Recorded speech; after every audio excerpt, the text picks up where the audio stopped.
পারস্য উপসাগরে ঘন অন্ধকার জলে এমন কিছু ঘটে গেছে যা আন্তর্জাতিক রাজনীতির মানচিত্র বদলে দিতে পারে।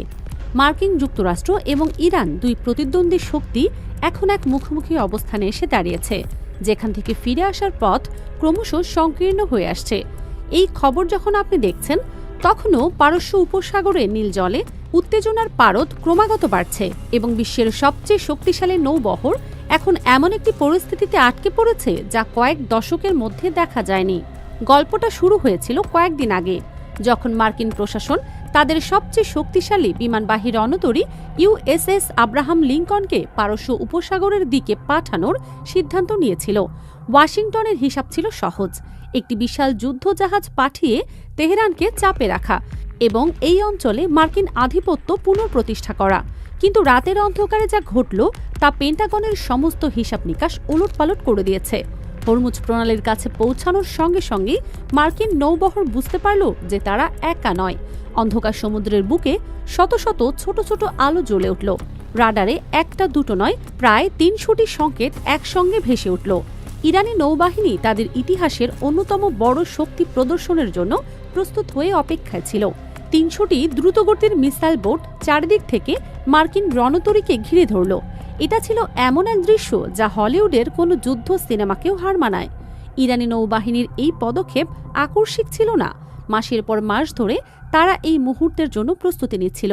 প্রতিটি বোট ক্ষেপণাস্ত্রে সজ্জিত এবং প্রতিটি নাবিক জানে যে তাদের কাজ কি। মার্কিন রণতরী যখন প্রণালীর সীমানায় প্রবেশ করল, তখন ইরানি বোটগুলো রাডারের চোখ ফাঁকি দিয়ে এতটাই কাছে চলে এলো যে মার্কিন নাবিকরা খালি চোখে তাদের দেখতে পাচ্ছিল। এই দূরত্বে একটি মিসাইল ছুড়লে প্রতিক্রিয়া জানানোর সময় মাত্র কয়েক সেকেন্ড, এবং সেই কয়েক সেকেন্ডে কি ঘটতে পারে তা ভাবতেও শিউরে উঠছে মার্কিন সামরিক বিশ্লেষকরা। এই পুরো অপারেশন সম্পন্ন হয়েছে কঠোর মিডিয়া ব্ল্যাকআউটের মাধ্যমে। গণমাধ্যমের চোখের আড়ালে ইরান এমন এক খেলা খেলেছে যা বিশ্বের সবচেয়ে শক্তিশালী সামরিক শক্তিকে থমকে দিয়েছে। আব্রাহাম লিঙ্কন ক্যারিয়ার স্ট্রাইক গ্রুপের অবস্থান এখন সম্পূর্ণ ইরানের নজরদারিতে। তাদের প্রতিটি পদক্ষেপ ইরানি গোয়েন্দারা পর্যবেক্ষণ করছে এবং যে কোনো ভুল পদক্ষেপের জন্য প্রস্তুত রয়েছে তেহরান। তেহরান থেকে যে বার্তা এসেছে তা অত্যন্ত স্পষ্ট এবং ভয়াবহ। এটা কোনো সাধারণ মহড়া নয়, বরং যুদ্ধের জন্য পূর্ণাঙ্গ প্রস্তুতি। ইরানি নৌবাহিনী তাদের সমস্ত ক্ষেপণাস্ত্র ব্যবস্থা নিরাপদ গুদাম থেকে বের করে উপকূলীয় লঞ্চ প্যাডে স্থাপন করেছে। নির্দেশ পাওয়া মাত্রই সেগুলো নিক্ষেপের জন্য প্রস্তুত রাখা হয়েছে। মার্কিন প্রেসিডেন্ট ডোনাল্ড ট্রাম্প বা তার প্রশাসন যদি কোনো বেপরোয়া পদক্ষেপ নেয়, তবে তাৎক্ষণিকভাবে হরমুজ প্রণালী বন্ধ করে দেওয়ার সিদ্ধান্ত চূড়ান্ত করে রেখেছে তেহরান। হরমুজ প্রণালী বন্ধ হওয়ার অর্থ কি তা বুঝতে হলে এই জলপথটির গুরুত্ব বুঝতে হবে। বিশ্বের প্রায় 1/5 তেল এই সংকীর্ণ প্রণালী দিয়ে পরিবাহিত হয়। প্রতিদিন লক্ষ লক্ষ ব্যারেল তেল পরিবহনকারী ট্যাঙ্কার এই পথ দিয়ে চলাচল করে। এই পথ বন্ধ হলে বিশ্ব অর্থনীতিতে যে ভূমিকম্প হবে তা কল্পনা করাও কঠিন। তেলের দাম আকাশচুম্বী হবে এবং পশ্চিমা দেশগুলোর অর্থনীতি গুরুতর সংকটে পড়বে। ইরানের সামরিক প্রস্তুতির বিস্তার শুধু সমুদ্রে সীমাবদ্ধ নয়। হরমোজগন প্রদেশের পূর্ব উপকূল জুড়ে বিপুল পরিমাণ জাহাজ বিধ্বংসী ক্ষেপণাস্ত্র মোতায়েন করা রয়েছে। এই অঞ্চলে ভৌগোলিক অবস্থান এতটাই কৌশলগত যে এখান থেকে নিক্ষিপ্ত কোনো ক্ষেপণাস্ত্র খুব সহজেই হরমুজ প্রণালী দিয়ে চলাচলকারী যে কোনো জাহাজকে লক্ষ্যবস্তু বানাতে পারে। ইরানি সামরিক মতবাদ অনুযায়ী শত্রু জাহাজ ধ্বংস করার জন্য তীব্র আগুনের শক্তি বা হেভি ফায়ার পাওয়ার ব্যবহারের পরিকল্পনা রয়েছে এবং সেই পরিকল্পনা বাস্তবায়নের জন্য এখন সবকিছু প্রস্তুত। পারস্য উপসাগরে 3টি দ্বীপ রয়েছে যেগুলো এই সংকটে বিশেষ গুরুত্ব পেয়েছে। বড় তানব, ছোট তানব এবং আবু মুসা দ্বীপ হরমুজ প্রণালীর ঠিক মাঝখানে অবস্থিত। ইরান গত কয়েক মাসে এই দ্বীপগুলোতে তাদের সামরিক উপস্থিতি বহুগুণ বাড়িয়েছে। ভারী সামরিক সরঞ্জাম এবং অত্যাধুনিক প্রতিরক্ষা ব্যবস্থা স্থাপন করা হয়েছে এই দ্বীপগুলোতে। এখন থেকে প্রণালীর উপর দিয়ে চলাচলকারী যে কোনো জাহাজে হামলা চালানো সম্ভব এবং ইরান এই দ্বীপগুলোকে দুর্ভেদ্য ঘাঁটিতে পরিণত করেছে। আরও ভয়াবহ খবর হল হরমুজ প্রণালীর পানির নিচে যা ঘটছে। ইরান বিপুল সংখ্যক নোমাইন বসানোর কাজ সম্পন্ন করেছে। সাগরের তলদেশে বিছিয়ে রাখা এই মাইনগুলো মার্কিন সাবমেরিন এবং যুদ্ধ জাহাজের জন্য এক নীরব ঘাতক হিসেবে অপেক্ষা করছে। এই মাইনগুলো এতটাই সুকৌশলে স্থাপন করা হয়েছে যে এগুলো খুঁজে বের করা এবং নিষ্ক্রিয় করা অত্যন্ত কঠিন হবে। মার্কিন নৌবাহিনী যদি এই এলাকায় চলাচল করতে চায় তাহলে তাদের প্রতিটি পদক্ষেপ হবে জীবন মরণের খেলা। ইরানের পরিকল্পনা শুধু পারস্য উপসাগরেই সীমাবদ্ধ নয়। তেহরান স্পষ্ট জানিয়ে দিয়েছে যে যুদ্ধ শুরু হলে তারা পারস্য উপসাগর থেকে লোহিত সাগর পর্যন্ত সমস্ত গুরুত্বপূর্ণ সমুদ্রপথ অবরোধ করে দেবে। এই পথগুলো বন্ধ হয়ে গেলে বিশ্ববাজারে জ্বালানি তেলের সরবরাহ পুরোপুরি বিচ্ছিন্ন হয়ে যাবে এবং এর সরাসরি প্রভাব পড়বে আমেরিকা, ইউরোপ সহ পশ্চিমা দেশগুলোর অর্থনীতিতে। ইরানের পক্ষ থেকে পশ্চিমা দেশগুলোকে সতর্ক করে একটি ভয়ঙ্কর কথা বলা হয়েছে। তারা বলেছে, যুদ্ধের ফলে তেল বাজারে যে অস্থিরতা তৈরি হবে তাতে পশ্চিমারা বুঝতে পারবে প্রতিটি মন মাখনের ভেতরে আসলে কতটা চর্বি লুকিয়ে থাকে। এই কথাটির অর্থ হল বিলাসিতার জীবন ছেড়ে তাদের কঠিন বাস্তবতার মুখোমুখি হতে হবে। নিউ ইয়র্ক পোস্টের একটি প্রতিবেদনে ইরানের সামরিক সক্ষমতা নিয়ে নতুন তথ্য উঠে এসেছে, যা মার্কিন সামরিক বিশেষজ্ঞদের ঘুম কেড়ে নিয়েছে। প্রতিবেদনে বলা হয়েছে, ইরানের স্বল্প খরচে তৈরি ড্রোনের ঝাঁক মার্কিন বিমানবাহী রণতরী ইউএসএস আব্রাহাম লিঙ্কনের জন্য এক বাস্তব এবং ভয়াবহ হুমকি। ইরানের এই ড্রোনগুলো আকারে ছোট এবং দামে সস্তা, কিন্তু যখন এগুলো শত শত হাজার হাজার সংখ্যায় একসঙ্গে হামলা চালায় তখন সেই ঝাঁক ঠেকানো যে কোনো আধুনিক প্রতিরক্ষা ব্যবস্থার জন্য প্রায় অসম্ভব হয়ে পড়ে।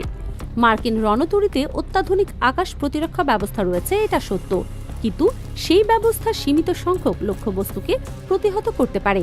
যখন একসঙ্গে শত শত ড্রোন চারিদিক থেকে ছুটে আসে তখন সেই প্রতিরক্ষা ব্যবস্থা অকেজো হয়ে যায়। তেহরান এই ধরনের অপ্রতিসম যুদ্ধে বা অ্যাসিমেট্রিক ওয়ারফেয়ারে অত্যন্ত দক্ষতা অর্জন করেছে এবং মধ্যপ্রাচ্যে মার্কিন নৌ আধিপত্য খর্ব করার জন্য এই ড্রোন প্রযুক্তিকে প্রধান হাতিয়ার হিসেবে ব্যবহার করছে। সামরিক দিক থেকে ইরানের এই সক্ষমতা একটি বড় চ্যালেঞ্জ, তবে আরও বড় বিপদ এসেছে রাজনৈতিক ফ্রন্ট থেকে। পারস্য উপসাগরে আরব দেশগুলো, বিশেষ করে সৌদি আরব এবং কাতার, তাদের অবস্থান পরিষ্কার করে দিয়েছে।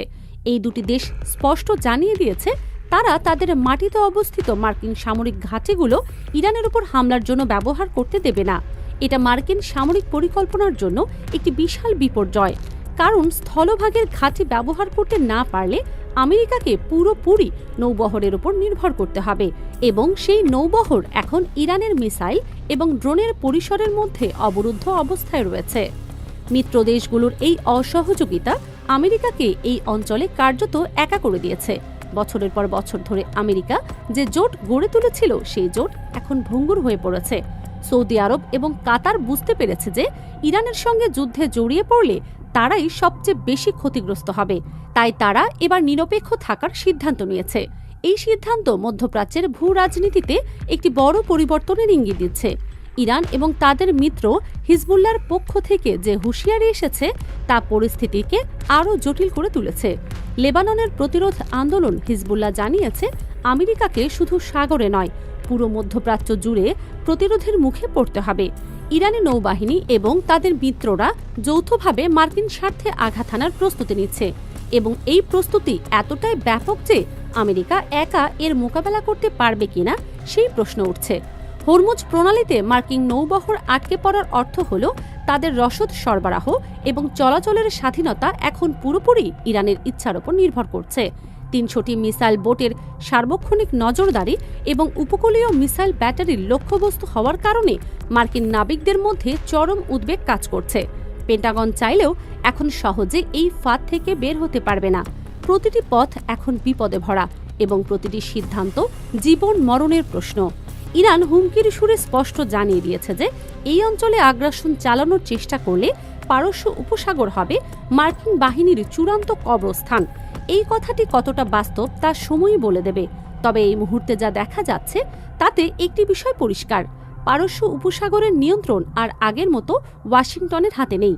ইরান তাদের সামরিক শক্তি এবং কৌশলগত অবস্থানকে কাজে লাগিয়ে এমন একটি পরিস্থিতি তৈরি করেছে যেখানে বিশ্বের সবচেয়ে শক্তিশালী সামরিক শক্তিও থমকে দাঁড়াতে বাধ্য হয়েছে। এবার সবার চোখ ওয়াশিংটনের দিকে। ট্রাম্প প্রশাসন কি সিদ্ধান্ত নেয় তার উপর নির্ভর করছে আগামী দিনগুলো কেমন হবে। একটি ভুল সিদ্ধান্ত এই অঞ্চলকে আগুনের গোলায় পরিণত করতে পারে এবং সেই আগুন ছড়িয়ে পড়তে পারে সারা বিশ্বে। পারস্য উপসাগরের জল এখন শান্ত দেখালেও তার নিচে ফুটছে অগ্নিগর্ভ এক আগ্নেয়গিরি, যা যে কোনো মুহূর্তে বিস্ফোরিত হতে পারে।